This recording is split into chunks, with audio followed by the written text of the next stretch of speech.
इतने बड़े संसार में अपनों एक हु शत्रु ना होए तब भगवान की प्राप्ति होगी।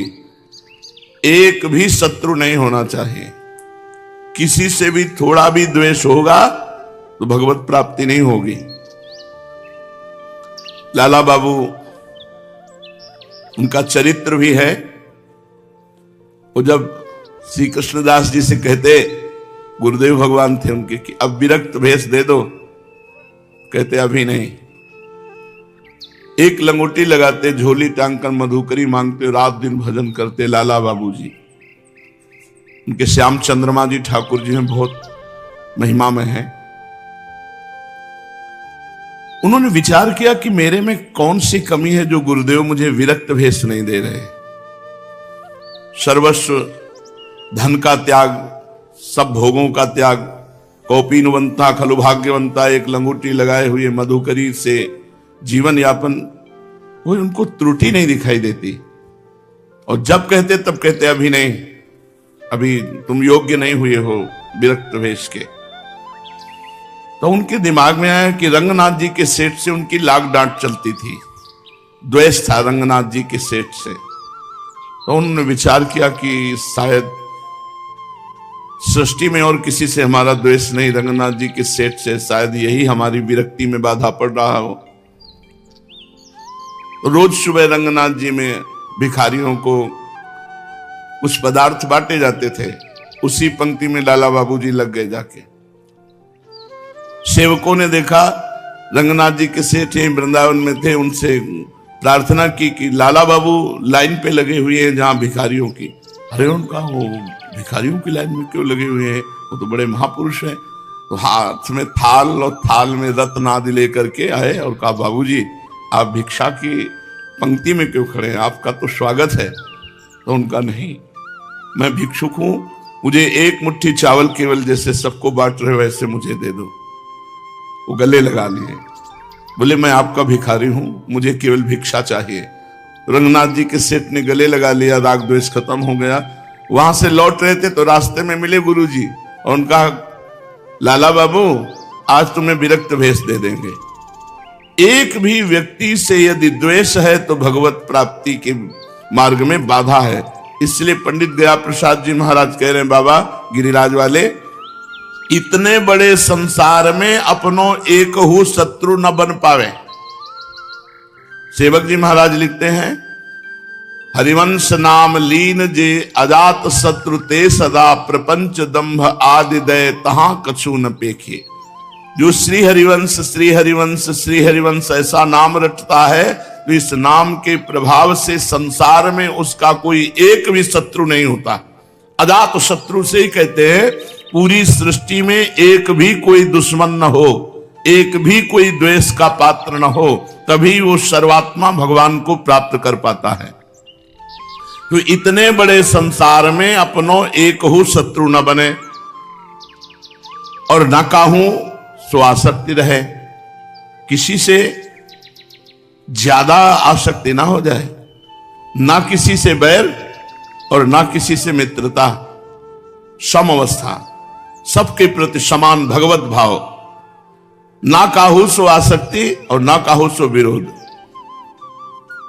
कबीरा खड़ा बाजार में सबसे पूछे खैर, ना काहू सो दोस्ती और ना काहू सो बैर। किसी से ना दोस्ती ना किसी से बैर।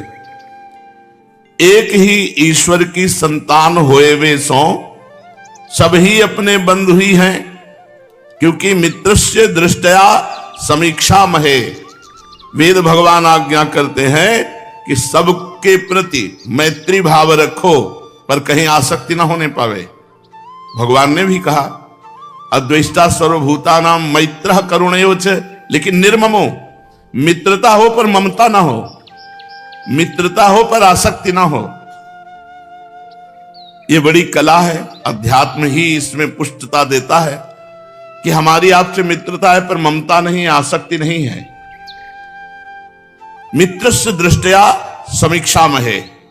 सेवक जी महाराज सेवक वाणी में वर्णन करते हैं, सब जीवन सो प्रीति पर रीति निबाहत आपनी, हरिवंश धर्म की रीति क्या है? सुख देवे को चावचित सब सोहित निष्काम। निष्काम सब जीवन सो प्रीति, पर रीति निभाता अपनी। अपनी रीति क्या है? सब सोहित निष्काम मति, किसी से कुछ नहीं चाह, स्वार्थ वसात किसी से प्रेम नहीं, सबसे निष्काम प्रेम। ये प्रेमी धर्मी की एक वृत्ति होती है, उसमें स्वार्थ भाव रहता ही नहीं है। वो सबसे प्यार का बर्ताव करता है, किसी से भी आसक्ति नहीं, किसी से ममता नहीं, किसी से कोई चाह नहीं। श्री वृंदावन और गिरिराज जी की परिक्रमा की रज सदैव शरीर में लगी ही रहे, रज सदैव शरीर में लगी ही रहे। दूसरों तुम्हारी निंदा भले ही करे, तुम अपनी निंदा सुन ले, पर काहू की निंदा कबहू मत करो। वृंदावन गिरिराज जी की परिक्रमा की रज शरीर में लगी रहे और तुम्हारी कोई निंदा करे तो उसे सह लो, तुम किसी की निंदा मत करो। कोई तुम्हारी हानि कर दे पर तुम पलट के काहू की हानि मत करो। कोई तुम्हारा अपमान कर दे तो तुम सह लो, पर तुम काहू को अपमान कबहू मत करो। ना कबहू काहू पे क्रोध करो, क्योंकि तपस्या एवं यज्ञ आदिकों को जो दान दिया जाता है, क्रोध आने पर वो सब नष्ट हो जाता है। तपस्या पुण्य ये सब नष्ट हो जाता है जब क्रोध आता है।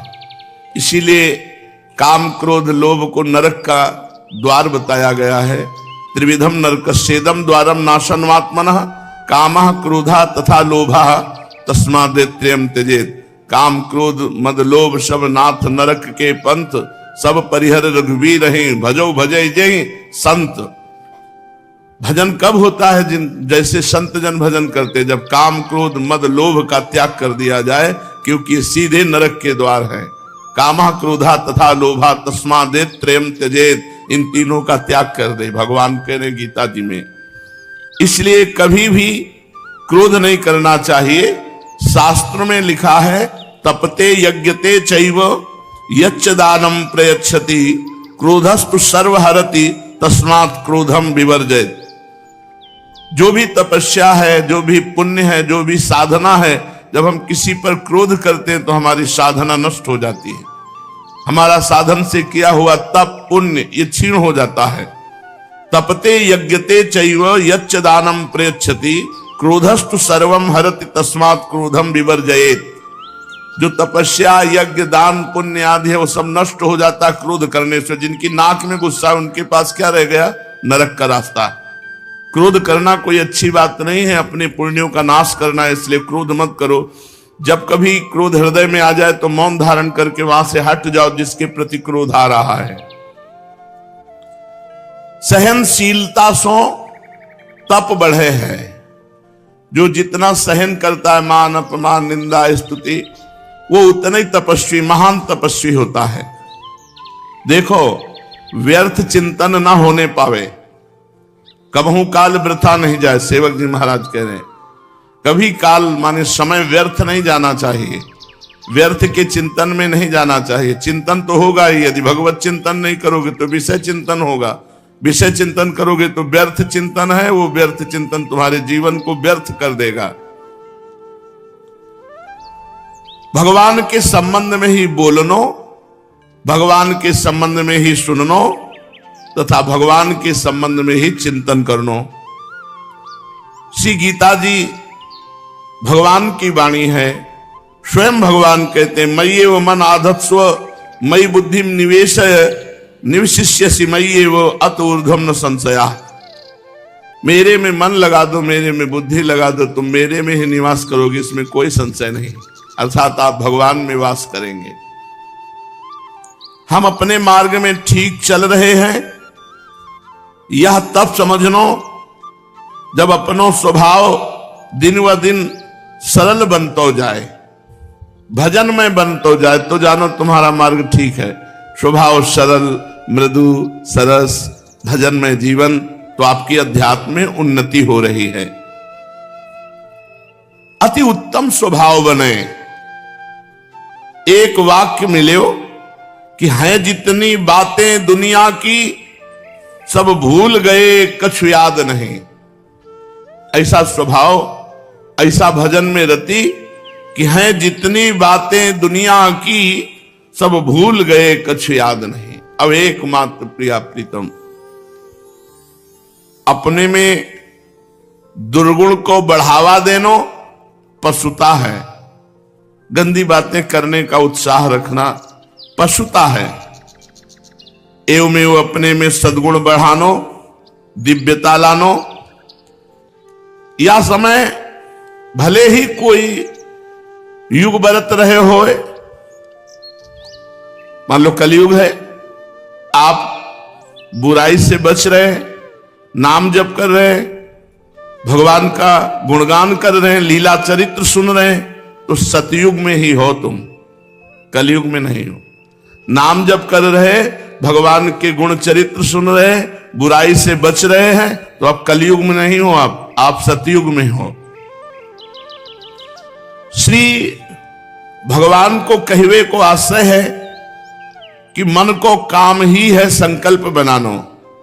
अब तुम ऐसा अभ्यास बनाओ कि जब मन में संकल्प उठे तो सबरे केवल भगवान के ताएं ही संकल्प उठें। जैसे भोगों के संकल्प उठते रहते हैं, तो उस जगह भगवान के संकल्प उठें। जब मन में संकल्प उठे वे सबरे केवल भगवान के ताई हों। कल्पना करो कि मोको श्री प्राणनाथ के दर्शन होंगे तो मैं इनके श्री चरणन में गिर पड़ूंगो, रोऊंगो, ये मोको उठावेंगे, पुचकारेंगे, प्यार करेंगे, अपने पीतांबर से आंसू पोछेंगे, मैं धन्य बन जाऊंगो, मैं मरिके नित्य लीला में पहुंच जाऊंगो, वहां मोको इनकी सेवा प्राप्त होएगी, मैं सेवा करूंगो, जहां ये खेलेंगे मैं वह स्थल को स्वच्छ कर दियो करूंगो, ये शयन करेंगे मैं पंखा करतो रहूंगो, आदि आदि ऐसी भावना में डूबो। श्री भगवान के ताई करी गई भावना असत्य होते हुए भी परम सत्य बन जाए। जैसा तुम सोचोगे वैसा ही तुम्हें प्राप्त होगा। जैसे श्री गंगा जी में कैसो हो पानी परे, सबे वो पानी गंगा जल बन जाए। ऐसे ही कैसी भी भावना भगवान से की जाए वो सब परम पवित्र हो जाती है। एवं कल्पना हो सत्य बन जाए है जो भगवान से जोड़ दी जाए। मन के समस्त संकल्प श्री प्रीतम के ताई ही बन में लगे, तब यह तो निश्चय है ही गयो कि ये मन अब श्री भगवान को बन गयो। तब भगवत वस्तु श्री भगवान के ही काम में आवे, या नियम उपासना में है ही। जैसे मंदिर में जो धातु के पात्र श्री ठाकुर जी की सेवा में रहे हैं, उनको अपने काम में नहीं ले सके। तब जबकि यह मन इनकी वस्तु बन गयो, तब अपने ताई मनो का कोई संकल्प नहीं, क्योंकि ठाकुर जी की वस्तु है। अपनों तो जो कछु होएगो वो शरीर के प्रारब्ध के अनुसार होतो ही रहेगो, या की ओर ध्यान ही नहीं देनो। निरंतर श्री प्राणनाथ के चिंतन को ही अभ्यास बनावे, ना अपने ताई संकल्प ही बनावे और ना संसार की ओर ध्यान ही दे। विधि प्रपंच अस अचल अनादि। इस संसार प्रवाह में उथल पुथल होती ही रहे हैं।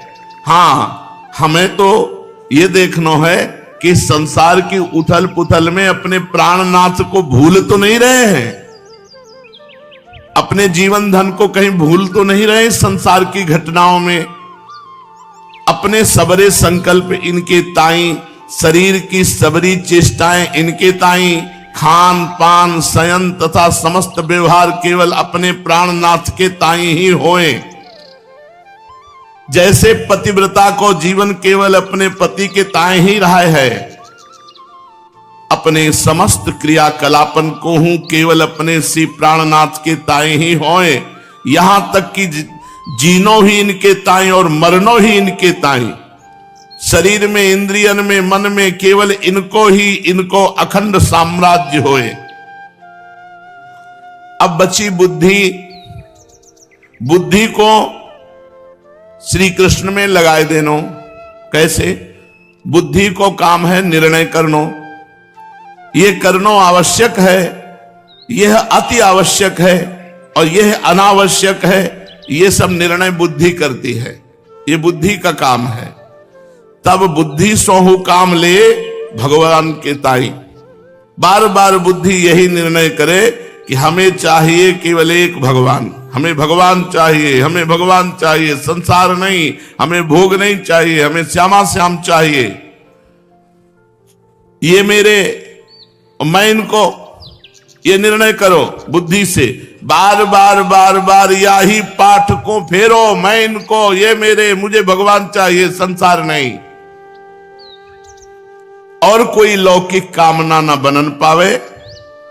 जब कोई कामना उठे तब यही सूत्र दोहराओ, मैं इनको, ये मेरे, मुझे भगवान चाहिए, संसार नहीं। काटो इस बात से हर कामना को। उपासक, एमिन मन तेमिन भगवान। जैसी तुम्हारी मना स्थिति वैसी तुम्हें ये सृष्टि दिखाई देगी। अगर तुम्हारा मन भगवदाकार है तो सब भगवान दिखाई देंगे, तुम्हारा मन कामी है तो सब कामी दिखाई देंगे। एमिन मन तेमिन भगवान। जैसा तुम्हारा मन वैसे ही तुम्हें भगवान का अनुभव। जाकी रही भावना जैसी, प्रभु मूर्ति देखी तिन तैसी। इसलिए अपनी भावना को सुधारो। भक्ति का फल है भाव शुद्ध हो जाना।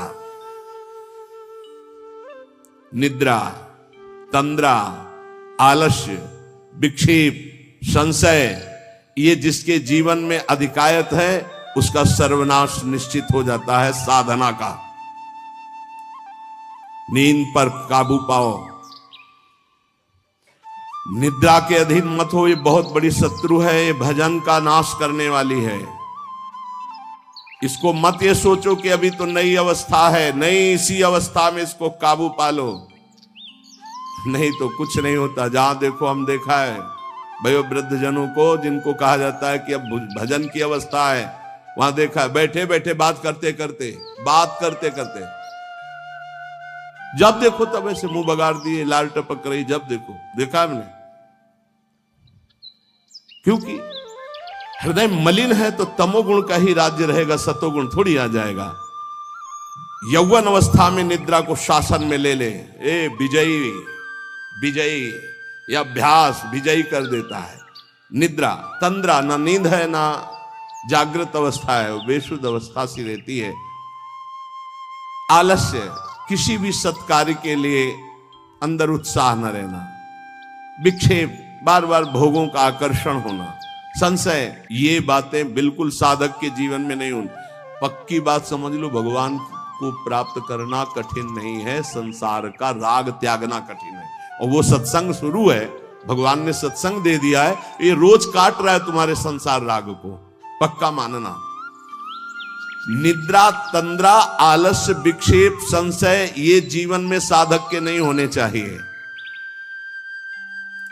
श्रद्धा, भक्ति, नम्रता, उत्साह, धैर्य, थोड़ा भोजन और पवित्र आचरण, पवित्र वस्त्र, पवित्र आसन। कल एक उपासक प्रश्न कर रहे थे कि आसनों का भगवत प्राप्ति में कितना योग है। बहुत ज्यादा योग है, पर सिद्धासन और पद्मासन में बैठने की वो भूल न करे जिसका ब्रह्मचर्य ठीक नहीं है। भूल न करे, नहीं शरीर पीड़ा और रोग से ग्रसित हो जाएगा। ये वायु को संशोधित करके, चर्बी को भस्म करके, शरीर को शांत करके और मन को एकाग्र करके, प्राणों को सूक्ष्म करके भगवत प्राप्ति कराने में बहुत ही सहयोगी आसन है पद्मासन और सिद्धासन। लेकिन उसके पहले ब्रह्मचर्य, ब्रह्मचर्य का नियम नहीं तो इन आसनों पे बैठने की भूल न करे। गृहस्थ सुखासन पर बैठे, पलथी अलथी पलथी मार करके ऐसे आराम से सुखासन पर अभ्यास करे। 30 मिनट, 40 मिनट, 48 मिनट शांत भाव से मंत्राकार वृत्ति करने का, ये सब सही है। लेकिन 1.5 घंटे, 2 घंटे, 2.5 घंटे, 3 घंटे सिद्धासन और पद्मासन में, गृहस्थ धर्म में जो ब्रह्मचर्य का ठीक पालन नहीं करते उन्हें, और विरक्त धर्म में ही इस आसनों का विशेष प्रभाव पड़ता है। तो अगर गृहस्थी में ब्रह्मचर्य का पालन कर रहा है तो बैठ सकता है, योग कोई ऐसी चीज नहीं है कि जो चाहे जैसे चाहे ऐसे मनमानी आचरण नहीं, गुरु के समीप, नहीं तो शरीर रोग से ग्रसित होने की संभावना रहती। प्राणवायु बिगड़ जाए तो कई प्रकार के रोग उत्पन्न हो जाते हैं। उपासक को चाहिए कि आसनों का अवश्य अभ्यास करे। इससे ऊर्ध्वरेता होने में बहुत सहयोग होता है आसनों से, ब्रह्मचर्य का। जैसे आप शांत ऐसे बैठे हैं पद्मासन या सिद्धासन से, अब आपके अंदर वायु बिगड़ेगी, भीषण दर्द शुरू होगा, जांघों में दर्द शुरू होगा, शरीर में विशेष हरकत पैदा होगी, विशेष बिजली दौड़ेगी, एक शक्ति, शांत एकदम, मंत्र में पूरी वृत्ति। अब वो बिजली जो पावर पैदा हो रही वो आपकी सुषुम्ना नाड़ी को, जो सीधी 90 अंश के कोण में साधन में बैठा जाता है, सीधे मेरुदंड सीधे सीधे, ऐसे यहां से नापा जाए तो सीधे ऐसे 90 अंश का, वो ऐसे नहीं होना चाहिए। जितने मिनट, 1.25 घंटा, 1.5 घंटा, 2 घंटा सीधे ऐसे। आज्ञा चक्र पर दृष्टि हो आंतरिक या नासाग्र दृष्टि हो, और उसमें बार बार मंत्र लिखा जा रहा हो, चूक नहीं होनी चाहिए। मंत्र की चूक नहीं, बहुत जल्दी लाभ प्राप्त होता है, पर इसके लिए पूर्ण ब्रह्मचर्य की आवश्यकता है। जरा भी चूक नहीं, जैसा कह रहे हैं वैसा। प्राण सूक्ष्म होने लगेंगे, मन एकाग्र होने लगेगा, शरीर शांत होने लगेगा, चंचलता रहित। पर एक बार पसीना पसीना, एक बार भीषण कष्ट प्रतिदिन, जब तक शून्यावस्था नहीं आती शरीर की, तब तक वो साधक को, यही पापों को भस्म करता है। यही आसन उसको दिव्यता प्रदान करते। अब इतनी हीट पैदा होती है उसके अंदर, अगर संयम से नहीं है तो व्यभिचारी बन जाएगा। बहुत ध्यान देने योग्य बात, उस समय उसकी कुंडलनी, उसकी सुषुम्ना नाड़ी, उसकी हर नाड़ी एक्टिव होती है उस गर्मी से, आध्यात्मिक शक्ति से। अगर वो व्यभिचार की जरा भी गलती करेगा तो कुंडलनी की अधोगति हो जाएगी, अधोगति नीचे की तरफ हुई, भारी व्यभिचारी बन जाएगा। ये ऊर्ध्वगामी जीव ही सुषुम्ना मार्ग संचारी, सुषुम्ना मार्ग से संचरण हुआ, आजीवन के लिए काम रूपी वेदना से मुक्त हो जाएगा।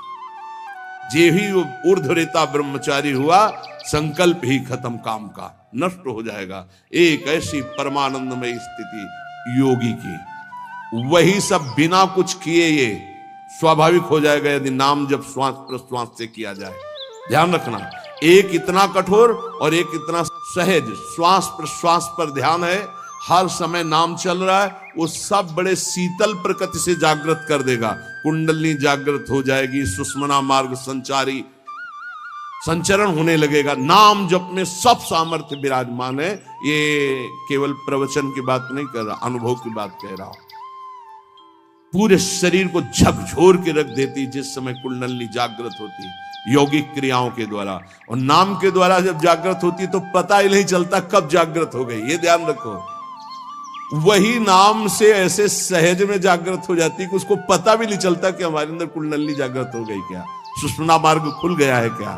खूब नाम में प्रीति, सदाचार पूर्वक आसनों का सेवन, ये तो सदगृहस्थ भी कह सकते। 45 मिनट आप सुखासन पर बैठने का अभ्यास करें, अगर थोड़ा भी परमार्थ पे, कम से कम 24 घंटे में 2 बार आसन में बैठने का तो अभ्यास। सुखासन ऐसे पलथी मारकर ऐसे आराम से, या अर्ध पद्मासन, एक टांग के ऊपर, बाई टांग के ऊपर दाई टांग ऐसे चढ़ा करके आराम से, ये आराम आसन है। जो वयोवृद्ध हैं थोड़ा कुर्सी या सोफा या जैसे भी बैठो, पर ऐसा नहीं कि एक एक मिनट में इधर उधर, थोड़ा सा शांत बैठने की कोशिश करो। जैसे निरंतर विषयी पुरुष विषय चिंतन करता है तो उसे विषय की आसक्ति प्राप्त हो जाती है, ऐसे भक्त जब भगवान नाम चिंतन करता है तो उसे भगवान में आसक्ति प्राप्त हो जाती है। जैसे विषयी पुरुष विषय चिंतन करता है तो विषयों में आसक्ति हो जाती है जिसमें है ही नहीं कुछ, घृणित स्थानों में आसक्ति हो जाती है। फिर सच्चिदानंद का जब चिंतन होता है तो उसमें आसक्ति हो जाए तो कैसा आनंद होगा। भगवान मेरे समीप हैं, अनुभव हो रहा है। भगवान मेरे को ऐसे 1000 हाथों से ऐसे घेरे हुए हैं, भगवान निश्चय मेरे को स्वीकार कर चुके हैं। ऐसा 3 बातें उपासक को अनुभव होने लगती हैं जिसकी शरणागति पुष्ट हो गई है। भगवान मेरे समीप हैं, देखो महापुरुषों के वचन, भगवान सहस्त्रों हाथों से मुझे घेरे हुए हैं, भगवान मुझे स्वीकार कर चुके हैं। ये 3 बातें शरणागत के अंदर आ जाती हैं। देखो आपको अनुभव होता है भगवान मेरे समीप है। अगर नहीं हो रहा तो अभी आपका कोई है, इसीलिए नहीं हो रहा। ये पूज्य श्री राधा बाबा कहते हैं हमारे श्री कृष्ण में एक स्वभाव ऐसा है, वो दूसरिया पसंद नहीं करते। वो जिसको स्वीकार करते हैं उससे अनन्यता की चाह रखते हैं। मौन, अन्य चेष्टाहीन, शरीर मन वाणी केवल आराध्य देव में, तो अनुभव होने लगेगा कैसे प्रभु हमारे समीप रहते हैं। ये कितने बड़े महापुरुषों की खुली हुई बात है। भगवान मेरे समीप हैं, भगवान मुझे शास्त्रों भुजाओं से ढके हुए हैं, मेरी रक्षा कर रहे हैं, भगवान मुझे स्वीकार कर चुके हैं। ऐसा शरणागत को अनुभव होता है। आपको यदि अनुभव नहीं हो रहा तो मौन, सारी चेष्टाएं भगवान के लिए, शरीर मन और वाणी प्रभु के चरणों में समर्पित, तो आपको अनुभव होगा प्रभु मेरे समीप है। अनुभव होता है हर उपासक को। जीवित कैसे रहे, जो भोगों से जीवित है उनकी बात अलग, जो प्रभु से जीवित है उनकी बात। कोई सोच सकता है ये तो विरक्त कर सकता है, गृहस्थ कैसे कर सकता है? तो बोले गृहस्थ संबंधी जितने कार्य वो सब प्रभु को अर्पित करो, नियम से भजन का समय रखो। इतने समय ठाकुर सेवा, इतने समय पाठ, इतने समय भजन, इतने समय ड्यूटी, इतने समय अपने कार्य, समय से सब कार्य, सांसारिक कार्यों को भी समय से करो और भगवद अर्पित करो। जब तक दूसरों से क्रोध करते हो, द्वेष करते हो, कपट रखते हो, स्वार्थ भरा व्यवहार करते हो, अभिमान भरी वाणी बोलते हो और लोक में दूसरों की निंदा करते हो, तब तक हृदय में विद्यमान भगवान होने पर भी तुम ये अनुभव नहीं कर सकते कि वो मेरे समीप हैं। बहुत अमृत में वचन है, पता नहीं आपको कैसे लग रहे हो। बिल्कुल अंदर का ऑपरेशन है। जब तक दूसरों से क्रोध करते हो, द्वेष करते हो, कपट भरा व्यवहार करते हो, स्वार्थ रखते हो, अभिमान भरी बात बोलते हो, दूसरों की निंदा करते हो, तो हृदय में विद्यमान रहने पर भी भगवान का अनुभव नहीं कर सकते कि वो मेरे समीप हैं। ब्रह्मचर्य में जीवन परम पुरुषार्थ में जीवन होता है। ब्रह्मचर्य ही ब्रह्म की प्राप्ति का मुख्य हेतु होता है।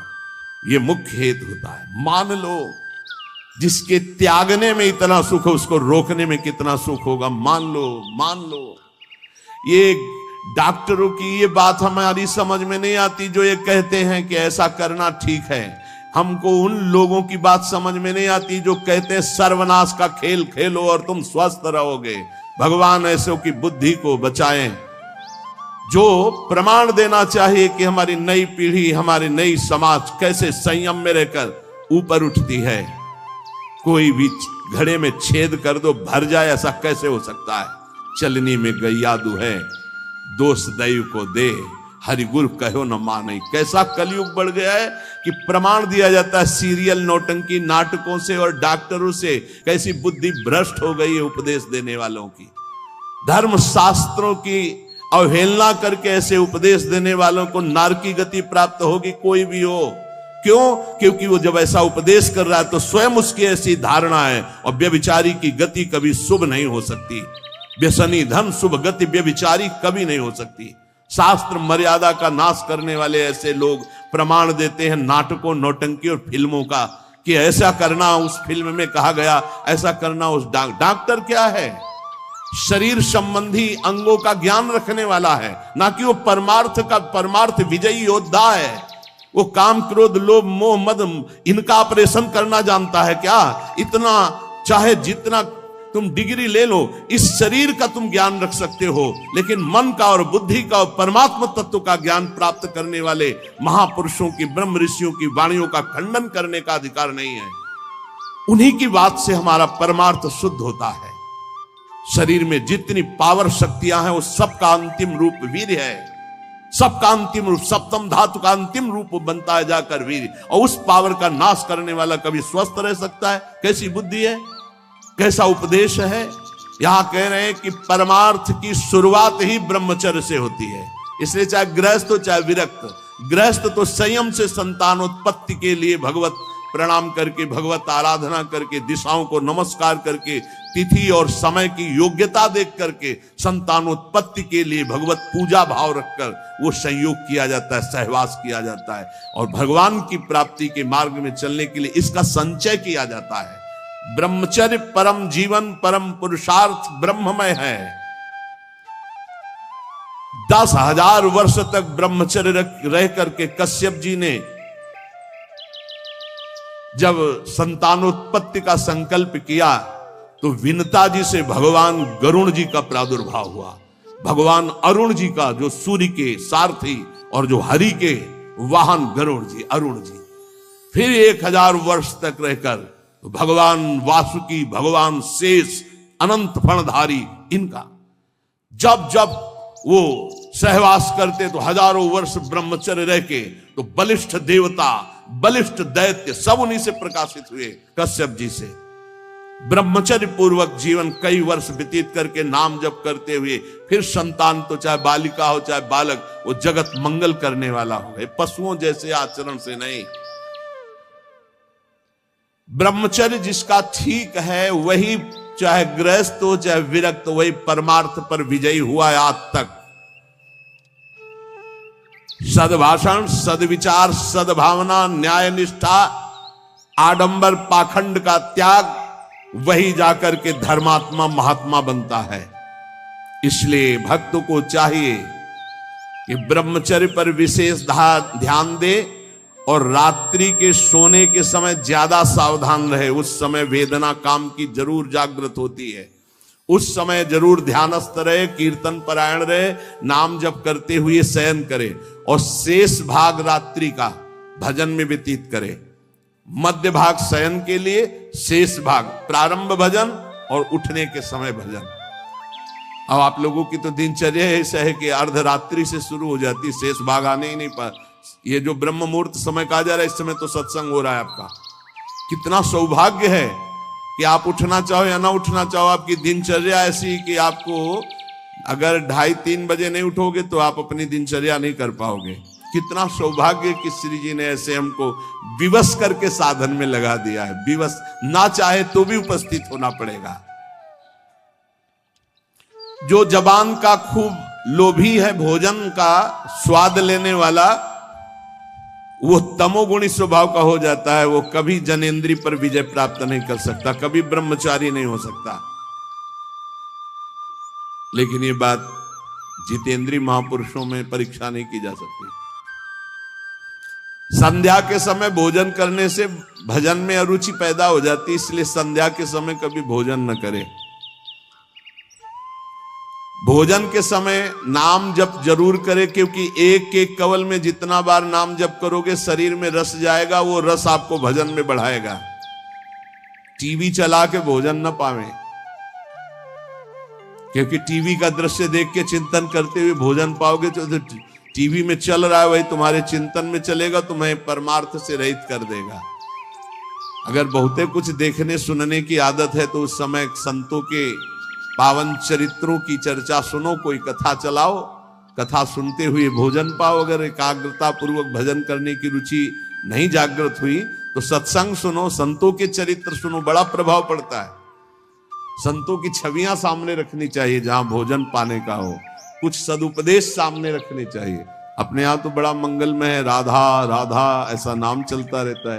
एक दिन सबके बीच में पाया, बड़ा सुख मिला कि नाम चलता रहता है, आप लोगों के कान में नाम गूंज रहा है। भोजन के पहले हाथ और पैर अच्छे से धो लेना चाहिए। लांग बूट पहन करके भोजन पाते हैं तो पैर क्या धोएंगे। होटल में गए ऐसे जूता पहने, ऐसे अरे पवित्रता जितना रखोगे उतनी बुद्धि शुद्ध होगी। अब तुम खड़े हो बॉर्डर पे, वो बात अलग है सैनिक रूप में, लेकिन सब सैनिक है थोड़ी है। भोजन पहले कैसे पाते थे हम आपको कैसे बताएं, आप हंसोगे गांव की बात सुन करके।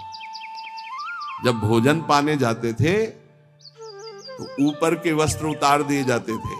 जो पुराने जन है गांव के वो भले जानते हो, आज के आधुनिक क्या जानेंगे। नीचे धोती कांच, पैर हाथ धो के कुल्ला करके, पाटा लकड़ी का उसको धो करके, नीचे ऐसे चौका लगा हुआ है, फिर आते थे। स्टील के पात्र प्रयोग नहीं हो सकते रसोई में या कहीं भी नहीं, कांसे के फूल के ऐसे पात्र होते। जब प्रसाद ऐसे भोग सामने आता तो फिर थोड़ा सा अंगार रख करके 5 कवल वहां स्वाहा स्वाहा, और फिर उसको तब जाकर, ये किसान की बात कह रहे हैं, घर गृहस्थी की बात कर, कोई साधु महात्मा की बात नहीं कह रहे, घर गृहस्थी की। उस समय कोई बोल नहीं सकता, कोई छू नहीं सकता, ऐसे पवित्र, तब विचार पवित्र होते, तब उनके चिंतन में सत्य धर्म ऐसे आ जाए। पशुता का कौन बना रहा है, कैसा बना रहा है, कोई मतलब नहीं, खाए जा रहे हैं बस, चर्बी बढ़ी जा रही है, पेट जो है झुकने लायक नहीं रह गया है। 4 सीढ़ी चढ़े तो नए नए बच्चे होश में। ये ज्यादा मोटापा जो चर्बी का है, ये बाहरी होटलों वाले भोजन में सब नहीं। हर साधक को 2-4 किलोमीटर दौड़ लगानी चाहिए, 40 मिनट व्यायाम करना चाहिए। व्यायाम जरूरी, शरीर को थकाना ब्रह्मचर्य के लिए आवश्यक है। अब ना मानो तो भगवान जाने, आप क्या करें, कह ही सकते हैं। रसास्वादन के लोभ से जो भोजन किया जाता है वो ब्रह्मचर्य में बड़ा हानिकारक होता है। इंद्रियां वश में नहीं होती, तमोगुण बढ़ जाता है। संध्या के समय भोजन नहीं करना चाहिए, भोजन के समय भाषण नहीं करना चाहिए। हाथ पैर धो करके पवित्र भाव से उत्तर या पूर्व की तरफ मुख करके नाम जप करते हुए भोजन प्रसाद पाना चाहिए, उत्तर या पूर्व की तरफ मुख करके। जो भोजन पाते समय आप चिंतन करोगे उसका 24 घंटे प्रभाव रहेगा, इसलिए नाम जप जरूर करें। कुचिंता, कुप्रवृत्ति, कुसंग ये भोजन से बढ़ जाते हैं। भोजन के समय किसी द्वेषी पुरुष का चिंतन करके जलते हुए पा रहे हो, पूरा 24 घंटे विक्षेप पैदा करेगा। इसीलिए कहा भक्तों के चरित्र जरूर, या कोई सत्संग या भगवान नाम कीर्तन या ऐसे कोई भगवत भक्तों की अंदर से चिंतन वृत्ति रखते हुए भोजन के समय बहुत सावधान। भोजन 24 घंटे के लिए रक्त बनाने वाला पदार्थ जा रहा है, उस समय बहुत बढ़िया चिंतन करते हुए पाना चाहिए। जो एक दूसरे से हंसी मजाक करते हैं, जो सीरियल तमाशा नौटंकी के ऐसे देखते हैं, जो छल भरी बात करते हैं, जो दूसरों के साथ गंदे व्यवहार करते हैं, ऐसे लोगों से भक्ति करने वालों को बचना चाहिए।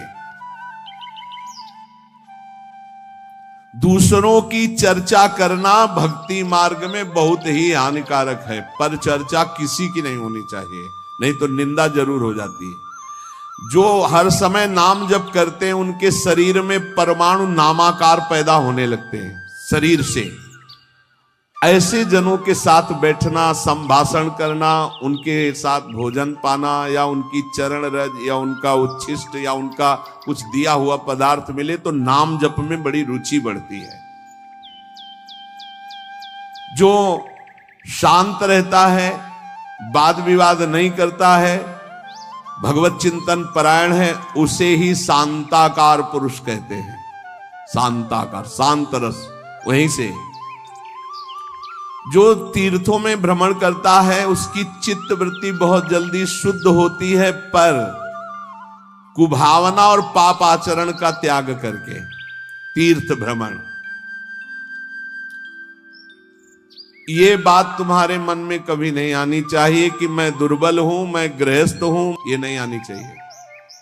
जब कोई कहता मैं गृहस्थ हूं तो उसी समय कहते ये बोलो मैं भगवान का हूं पर गृहस्थी धर्म से युक्त हूं, ये बोलो, आधी बात क्यों बोलते हो? तुम गृहस्थ हो, आधी बात है। पूरी बात है तुम श्री भगवान के हो, पर तुम्हारा गृहस्थ धर्म है। जैसे हम प्रियाजू के हैं, पर हमारा विरक्त धर्म है।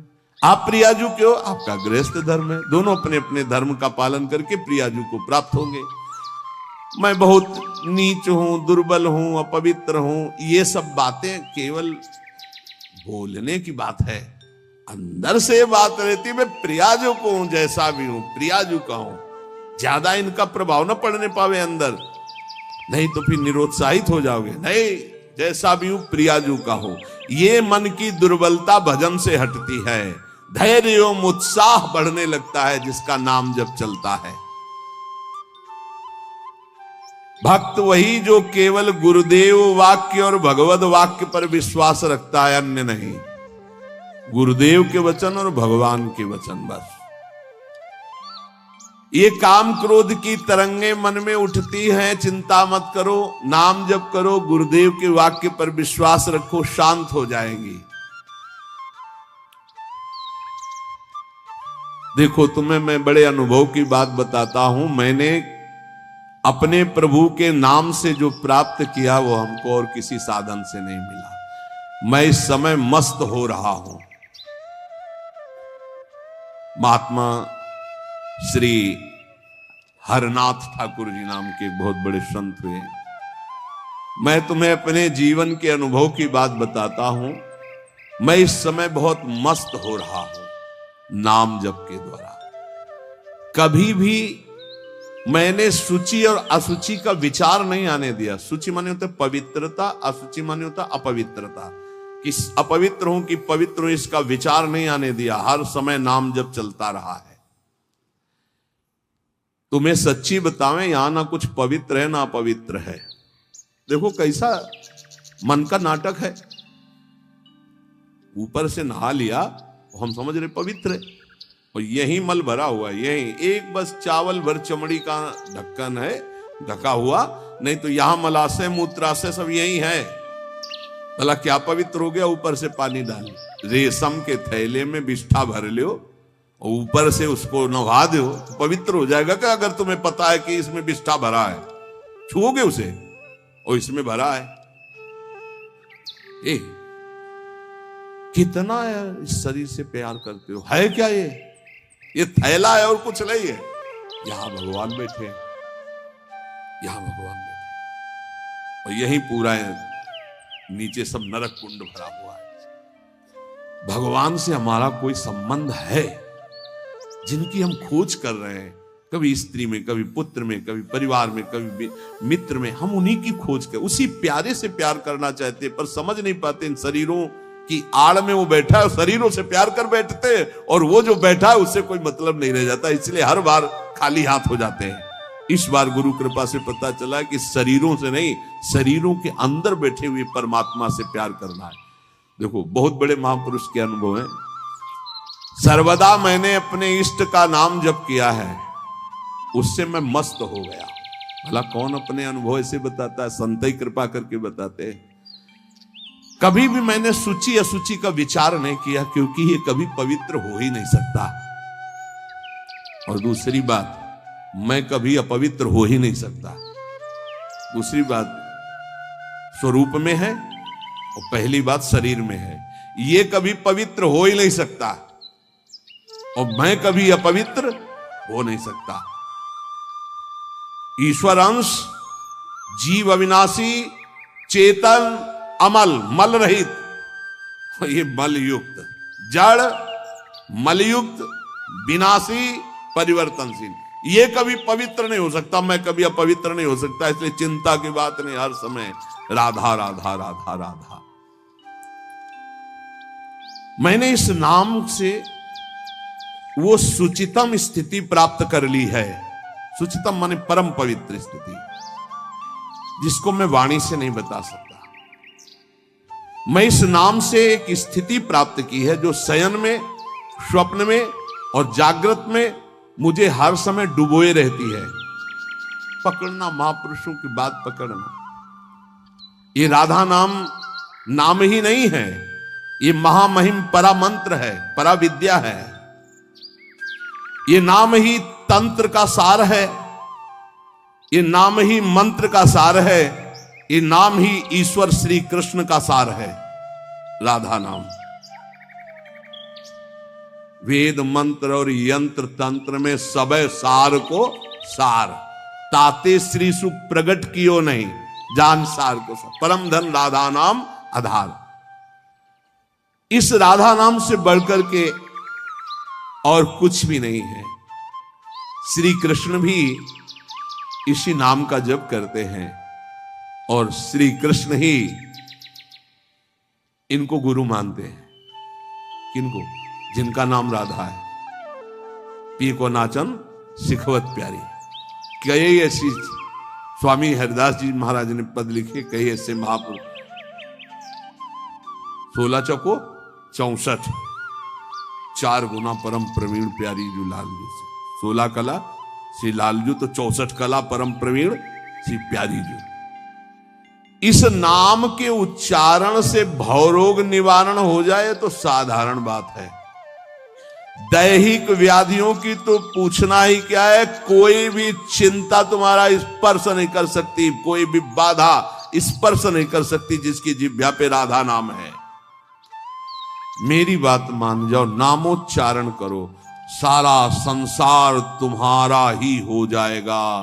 तुम देखोगे सारा संसार तुम्हें प्यार करेगा।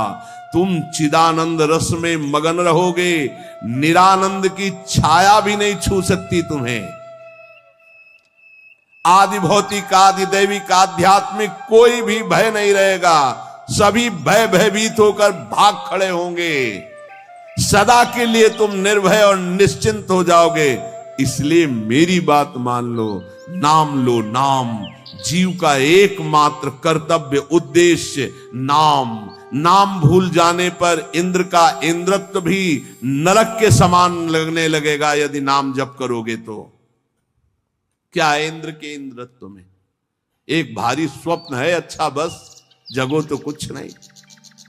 देखो, नाम भूलने से माया के दास बन जाओगे और नाम चलने पर जीवन मुक्त हो जाओगे।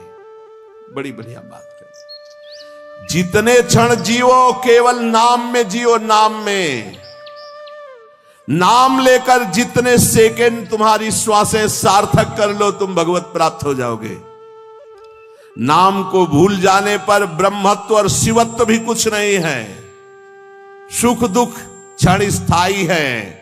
इसलिए किसी की फेर में मत पड़ो, केवल नाम नाम नाम लेकर भगवान शिव विष पान कर गए, आज भी गले के नीचे नहीं उतरा। यही है नाम। नाम नामी की अपेक्षा नाम अधिक शक्तिशाली पाया गया। नाम परम शांतिदायक है। ये महान जगा हुआ सामर्थ्यशाली है नाम। राधा राधा दृढ़ विश्वास करो और ये नाम रटते रहो। बिना श्रद्धा के भी नाम लोगे तो तुम्हें भगवत प्राप्ति करा देगा। श्रद्धा की बात क्या? एक क्षण इस संसार में कहीं भी शांति नहीं है, एक क्षण भी। इसलिए किसी के इस भुलावे में मत पड़ो कि अमुक जगह शांति है। शांति तुम्हारे हृदय में है और वो तुम्हारे भजन से होगी। भजन से सर्वत्र चिरस्थायी शांति, सर्वत्र चिर आनंद, वो केवल भजन से मिलेगा। केवल भजन, यही हम समझाते हैं। जब एकांतिक में प्रश्न होता तो यही कहते हैं, कहीं भाग के चले जाओ शांति मिले तो बताना तुम कितना भागोगे। यहां बचपन से भाग रहे हैं, शांति यहां मिली है, यहां छाती में, छाती में शांति मिली है। कब? जब गुरुजनों ने जो मंत्र दिया, नाम दिया, उसका प्रभाव। तो बोले आप तो वृंदावन की महिमा वर्णन करते रहते हो, तो हमारे उर वृंदावन, ये और ये दोनों एक हो गए तभी आनंद का अनुभव। नहीं तो यहां आप देख लो, अगर भजन नहीं है तो तुमको क्या दिखाई देगा। यहां बिहारी जी महाराज खड़े, बिहारी जी को देखने वाले कम मिलेंगे आपको, कम मिलेंगे। बहुत से बहुत फूल देख लोगे, बहुत से बहुत इधर उधर, बिहारी जी से आंख मिलाने वाला तो कोई बिरला ही होगा। जो सीधे गया उनसे आंख मिलाया, आंखों में भरा और चल दिया। वो तो कोई बिरला ही होगा। जब तक तुम्हारे हृदय में नाम नहीं चल रहा, पूरी पृथ्वी में घूम जाओ, कहीं शांति नहीं मिलेगी। ये महापुरुषों के वचन है। चिरकाल तक कहीं भी तुम घूम आओ, कहीं तुम्हें शांति नहीं मिलेगी यदि नाम जप नहीं करोगे। तब लग कुशल न जीव कहूं, सपने हो मन विश्राम, जब लग भजत न राम को शोक धाम। अभी समय है, अभी मृत्यु तुम्हारे ऊपर आक्रमण नहीं कर रही, इसी क्षण नाम जप कर लो, राधा राधा राधा, भगवत प्राप्ति हो जाएगी। हमारी बात को अच्छे से समझ लो, भगवत प्राप्ति कल के लिए नहीं, आज से है भगवत प्राप्ति, अभी से है। नारायण बोला पुत्र के बहाने से भगवत प्राप्ति हो गई, तुम जानबूझ के राधा बोल रहे, तुम्हें भगवत प्राप्ति नहीं होगी? अरे विश्वास करो भाई। इसलिए मैं कहता हूं, हमें बहुत दिन जीने की आशा नहीं रखनी। 2 मिनट जीऊं, 2 दिन जीऊं, 2 महीने जीऊं, राधा राधा कह के जीऊं, इसी से भगवत प्राप्ति हो जाएगी। अब क्या चिंता है? मरने का भी डर नहीं। अभी मर जाऊं, राधा गए श्री जी के पास, जो जन्म जन्म मुनि जतन कराई, वो अभी काम बन जाएगा। मैं बार बार इसीलिए नाम जप की बात कहता हूं कि हमारी अंतिम श्वास नाम में जाए। दया में प्रभु से हम यही प्रार्थना करते हैं कि हमारी बात समझ में आ जाए सबको, कि वो नाम जप करना शुरू कर दें। नाम जैसा अपना कोई मित्र नहीं है। नाम सदा के लिए हमारे जिह्वा पे विराजमान है। सुख दुख पुत्र परिवार ये सब भूल भुलैया है, कोई हमारा नहीं है, नाम हमारा है। राधा राधा राधा, नाम न भूलना। श्री कृष्ण की सारी शक्तियां इसी नाम पर विराजमान है। ये आधार है, ये बीज है स्वरूप। ये नाम विश्व का बीज है। काय मनोवाक्य से नाम को ग्रहण करो, परम कर्तव्य की पूर्ति हो जाएगी, सारे ऋणों से मुक्त हो जाओगे नाम रूपी धन से। राधा राधा राधा। ऐ मित्र, ये नाम तेरे निकट है तो ईश्वर तेरे साथ खड़ा है। मुख में हो राम नाम, राम तेरे हाथ में, बंदे तू अकेला नहीं, राम तेरे साथ में। नाम बाणे जहां श्याम श्यामा तहां। नाम जैसा कोई मित्र नहीं, कोई भी ऐसा बंधन नहीं जो नाम काट न सके। इसलिए परम पवित्र, परम मित्र, परम स्वच्छंद कर देने वाला राधा राधा नाम। नाम को अपना परम कर्तव्य समझो, नाम को अपना निजंग बना लो। नाम प्राणों से भी अधिक प्रिय लगने लगे। ये प्राणों से अधिक प्रिय केवल नाम होना चाहिए और कुछ नहीं। श्री कृष्ण का प्राण है ये नाम। जिस पर श्री कृष्ण बहुत प्रसन्न होते हैं उसको ये नाम प्रदान करते हैं। राधा राधा लाल रंगीलो गाइए, ताते प्रीति रंगीली पाइए। चाहे जितना कष्ट हो तुम नाम मत भूलना, चाहे जितना भय हो तुम नाम मत भूलना। संसार का मूल कारण परमात्मा है, परमात्मा की प्राप्ति का मूल कारण नाम है। प्रेम मूल यह नाम है, बिल्कुल अक्षरशः सत्य। प्रेम, सबका प्रेम,